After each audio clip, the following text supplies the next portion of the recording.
I had an extremely hard time readjusting to civilian life. When I came home, I thought to myself that I was just a really screwed up person.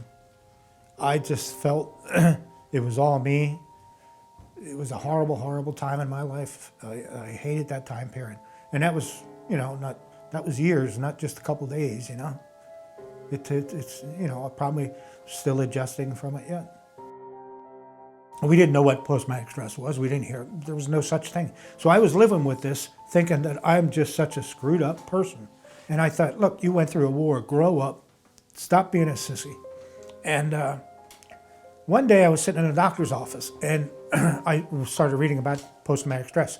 And I went down the list and I thought to myself, son of a bitch, I have every one of those things, So I thought maybe there is something to it.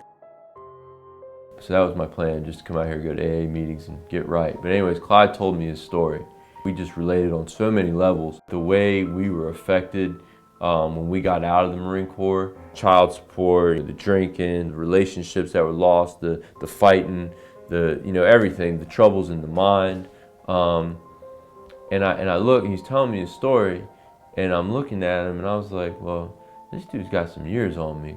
But I'm like, he's still alive.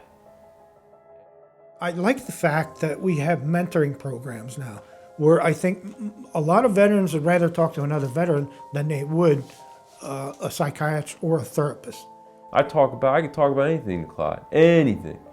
Just because he's older don't mean that Clyde ain't, you know what I mean? Like he still talk with me, and I always feel better at the end of our conversations.